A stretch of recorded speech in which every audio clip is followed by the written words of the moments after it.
Everyone. अच्छा जी, इस video में we are going to do hypermetropia. आपकी बहुत कॉमन कंडीशन है और नॉर्मली बहुत सारे लोगों को हुआ होता है। यानी दिस इज सिंपली आपकी नज़दीक की नज़र कमज़ोर होना या फिर आपको करीब की चीज़ें सही नज़र ना आना इस हाइपरमेट्रोपिया, या फिर इसका दूसरा नाम होता है फार साइटेडनेस या लॉन्ग साइटेडनेस। ठीक है, डेफिनेशन यही है आपका रिफ्रैक्टिव एरर ऐसा हो कि आपकी पैरेलल रेज ऑफ लाइट जो आपकी आ रही है, ठीक है, इसमें आपको करीब की नजर कब नजर कमजोर होती है। मैंने आपको बताया था कि आपकी एमेट्रोपिया की कोई भी ऐसी कंडीशन को हम कहते हैं जनरली कि जब आपकी जो लाइट रेज आ रही है वो आपके रेटिना पे फोकस नहीं हो रही। तो हाइपरमेट्रोपिया में क्या होता है कि ये लाइट रेज आपके रेटिना के पीछे जाके फोकस होती है। ठीक है, इसमें बेसिकली रिफ्रैक्शन डिक्रीज हुई हुई होती है। यानी नॉर्मली जितना रिफ्रैक्ट करना चाहिए, सपोज मैं कहूँ कि ये मेरे पास एक सरफेस है, लाइट रे को इधर आना है और इतना रिफ्रैक्ट करना है। ठीक है, लेकिन हाइपरमेट्रोपिया के पेशेंट में क्या होगा कि लाइट रे जब इधर आएगी तो वो इतने के बजाय इतने के बजाय ना इतना रिफ्रैक्ट करेगी या फिर थोड़ा रिफ्रैक्ट करेगी, लाइक इतना आप समझ लें। ठीक है,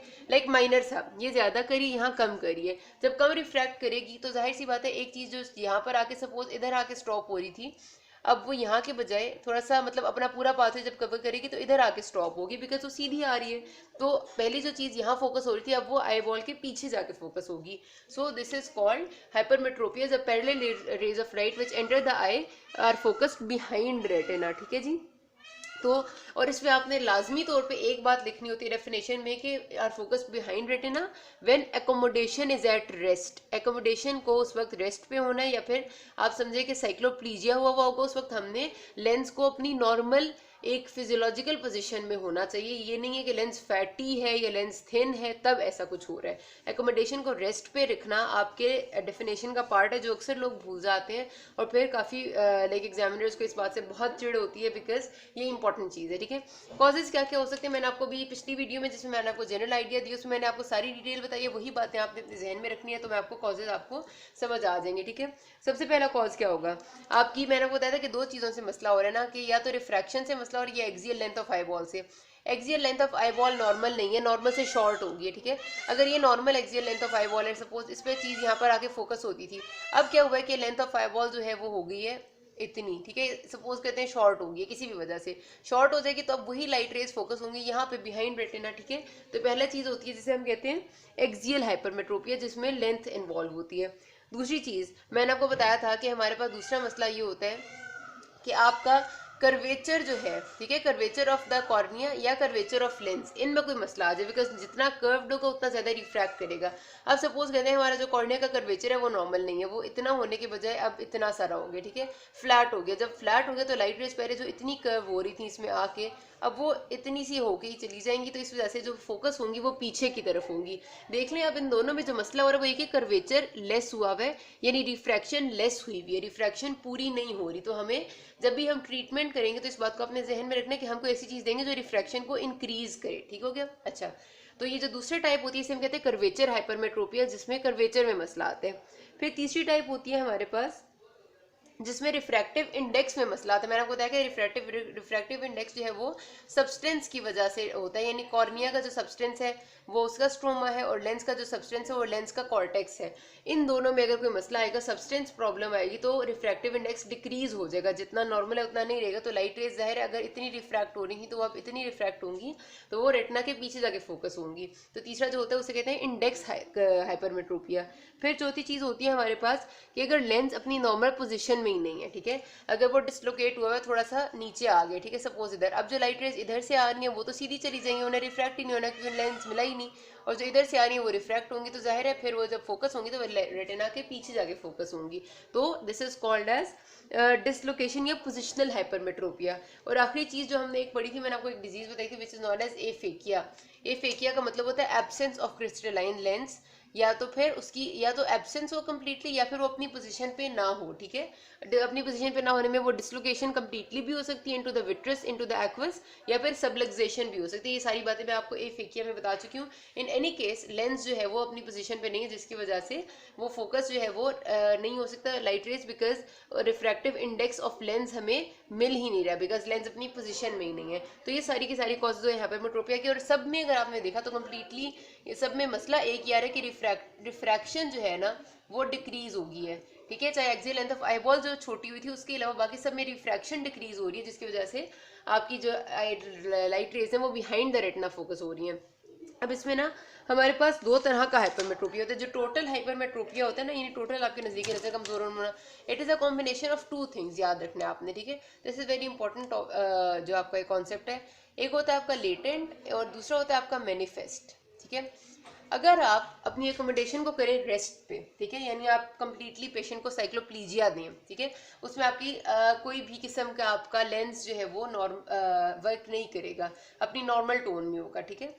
उसके बाद अगर पेशेंट की जो नॉर्मल सिलरी बॉडी की टोन है, ठीक है, अगर एक पेशेंट को वैसे उसे लग रहा है कि हाइपरमेट्रोपिया है, लेकिन आपने उसे साइक्लोप्लीजिया दी है, और जो उसकी नॉर्मल सिलरी बॉडी की टोन है, आपको पता है ये हमारे पास ऐसे करके पड़ा हुआ है, और यहाँ लेंस है और यहाँ पर सिलरी बॉडी है, तो जो सिलरी बॉडी की नॉर्मल टोन है, जब हमने आपको, जाहिर पेशेंट को अगर हमने दिया साइक्लोप्लीजिया, तो सिलरी बॉडी अपनी नॉर्मल टोन में आ जाएगी, वो ना उस वक्त उसने लेंस को खींचा हुआ होगा, ना उसने उस वक्त लेंस को लूज किया हुआ होगा।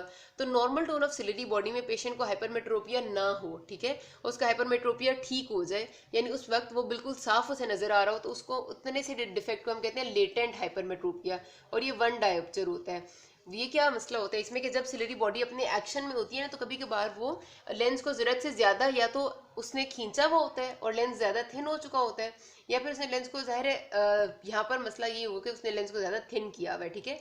तो लेंस को जब ज्यादा थिन किया हुआ है, तो उसकी वजह से पेशेंट को थोड़ा बहुत जो है वो करीब का नजर आने में मसला हो रहा है। हमने क्या किया, हमने सिलरी बॉडी को कम्प्लीटली ब्लॉक कर दिया, उसके एक्शन को, हमने सिलरी बॉडी के एक्शन को ब्लॉक किया, तो उसने जो लेंस को जरूरत से ज्यादा पीछे से खींचा हुआ था, ऐसे करके सिलरी बॉडी है ना, ठीक है, अब उसने वो लेंस को लूज कर दिया, अब वो अपनी नॉर्मल फिजियोलॉजिकल पोजीशन में है। इस पोजीशन में अब पेशेंट को ठीक नजर आ रहा है, तो this is the hypermetropia which is latent, जिसमें हमें किसी ट्रीटमेंट की जरूरत नहीं है, सिर्फ जो कि आपकी सिलरी बॉडी की नॉर्मल टोन में ठीक है, और ये वन डायोप्टर से ज्यादा नहीं होता। फिर दूसरा होता है हमारे पास मैनिफेस्ट। मैनिफेस्ट में हाइपरमेट्रोपिया वो है जो कि सिलरी बॉडी के मसले की वजह से नहीं आ रहा। इसमें फिर हमारे पास दो और आते हैं। एक ये है कि हम जो है सपोज करते हैं कि पेशेंट को नॉर्मल कंडीशन में हाइपरमेट्रोपिया है, ठीक है, और उसको आपको जब लाइक नॉर्मल कंडीशन में भी है, और जब आपने उसे साइक्लोप्लीजिया दिया हुआ है तब भी उसको ठीक नजर नहीं आ रहा, उसे हाइपरमेट्रोपिया है। लेकिन जब आपने एकोमोडेशन पेशेंट ने की थोड़ी सी, यानी उसने अपनी ताकत लगाई और उसके जो सिलरी बॉडी है उसने रिलैक्स किया लेंस को रिलैक्स करेंगे तो लेंस ज़्यादा फैटी हो जाएगा, फैटी लेंस हुआ तो अब जो लाइट रेज पास की हैं अब वो कन्वर्ज होगी ऑन द रेटिना, और हमारी रिफ्रैक्शन जो भी है वो ठीक होगी, ठीक है। सपोज करते हैं कि हमारे पास मसला आ रहा था कर्वेचर में, कर्वेचर ऑफ कॉर्निया डिक्रीज हो गया, कर्वेचर ऑफ कॉर्निया डिक्रीज होने की वजह से जाहिर सी बात है कि हमें ठीक नजर नहीं आएगा, लेकिन उसको कॉम्पेंसेट किसने किया, सिलरी बॉडी ने लेंस को ज्यादा फैटी कर दिया। यहाँ पर कर्वेचर डिक्रीज होने की वजह से रिफ्रैक्शन कम हो रही थी, लेकिन लेंस ज्यादा फैटी होने की वजह से इसकी जो हिस्से की रिफ्रैक्शन थी वो लेंस ने कर दी। तो एकोमोडेशन की वजह से, ये मैकेनिज्म एकोमोडेशन का होता है ना, एकोमोडेशन की वजह से हमारा हाइपरमेट्रोपिया ठीक हो गया। इस टाइप को हम कहते हैं फैकल्टेटिव हाइपरमेट्रोपिया। ये इंपॉर्टेंट कॉन्सेप्ट है, किसी को नहीं समझ आया यू कैन आस्क मी, लेकिन दिस इज वेरी इंपॉर्टेंट, ठीक है, फैकल्टेटिव हाइपरमेट्रोपिया। अब हमारे पास जो इसकी एक और मैनिफेस्ट हाइपरमेट्रोपिया की जो दूसरी टाइप है वो ये है कि आपका इतना ज़्यादा डिफेक्ट है कि आपका वो एकोमोडेशन से भी ठीक नहीं हो रहा, आप साइक्लोप्लीजिया दें तब भी पेशेंट को ठीक नहीं नजर आ रहा, और अगर पेशेंट एकोमोडेट करे, साइक्लोप्लीजिया में क्या होता है, स्पैज्म ऑफ एकोमोडेशन होता है, एकोमोडेशन नहीं होती, लेकिन अगर आप पेशेंट एकोमोडेट कर ले, यानी लेंस को फैटी या लेंस को थिन कर ले, तब भी उसकी हाइपरमेट्रोपिया ठीक नहीं होता, तो उसको हम कहते हैं दैट इज एब्सोल्यूट हाइपरमेट्रोपिया, यानी अब एक्चुअली में डिफेक्ट ज्यादा है और इसके लिए हमें कोई ना कोई ट्रीटमेंट यानी कॉन्टैक्ट लेंस या फिर आई ग्लासेस देनी पड़ेंगी। तो ये दो मेजर टाइप्स थी हमारे पास, लेटेंट और मैनिफेस्ट में फिर फैकल्टेटिव और एब्सोल्यूट आती है। इनके कॉन्सेप्ट को आपने अच्छे से अपने जहन में रखना है। होपफुली समझ आ गया, अगर कोशिश तो मैंने की, कोई नहीं समझ आई यू कैन आस्क मी, ठीक है। अच्छा, फिर हमारे पास फीचर्स क्या आते हैं। फीचर्स पेशेंट में सिम्टम्स होंगे। सबसे पहले आप देखें कि एक पेशेंट जिसे नजर नहीं आ रहा करीब, जब भी वो पढ़ेगा तो वो कोशिश करेगा कि किसी तरह मैं फोकस कर पाऊँ। फोकस करने से आई पे स्ट्रेन पड़ता है, तो आई पे स्ट्रेन पड़ने से जो सिम्टम्स आते हैं ना, यानी जो उसकी आंख दुखती, आंखें भी दुख रही होती हैं, सर दर्द भी हो रहा होता है, उसे हम कहते हैं एस्थीनोपिया। ये टर्म आपने याद रखनी है बिकॉज ये बहुत जगह पर इस्तेमाल होगी, एस्थीनोपिया, ठीक है। आई स्ट्रेन सिम्टम्स मतलब आपकी आंखों पे जोर पड़ रहा होता है, आप बार बार फोकस करते हैं, कभी आगे कभी पीछे, लेकिन किसी भी सूरत में आपको नजर नहीं आ रहा होता, और एक्सट्रीम कंडीशन में आपको फिर ज़ाहिर साथ सर दर्द शुरू हो जाता है, आंखों से पानी आना शुरू हो जाता है, और हो सकता है कि आपको फोटोफोबिया भी थोड़ा बहुत हो जाए। तो ये सारे के सारे आई स्ट्रेन सिम्टम्स या एस्थीनोपिया में आते हैं। तो पेशेंट को सबसे पहले जो मोस्ट कॉमन कंप्लेन होती है ना, वो आंखों में दर्द और सर में दर्द के साथ लोग प्रेजेंट करते हैं। साथ ही साथ वो जाहिर सी बात है उससे करीब सही नज़र नहीं आएगा, तो आपको बताएगा कि मुझे सही नज़र भी नहीं आता, डिफेक्टिव विजन होगी साथ। लेकिन अक्सर लोग डिफेक्टिव विजन को अपनी कभी कभार इतना डिटेक्ट नहीं कर पाते जितना उन्हें सर दर्द से पता चलता है कि भाई उनकी नज़र भी कमज़ोर थी, ठीक है। डिफेक्टिव विजन खाली भी हो सकती है, डिफेक्टिव विजन एस्थीनोपिया के साथ भी हो सकती है। और आखिरी चीज़, बच्चों में अक्सर औकात हो जाता है कि फोकस कर करके उनका इतना खराबी आ जाती है कि उनको कन्वर्जेंट स्क्विंट हो जाता है, ठीक है।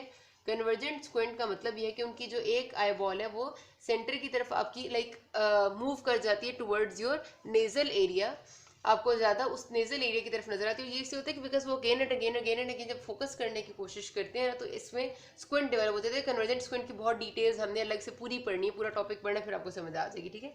तो these are the science and plus, बाकी मैं आपको नेक्स्ट वीडियो में बताती हूँ कि डायग्नोसिस वगैरह कैसे होता है। If you have any query up till now you can ask me. Thank you.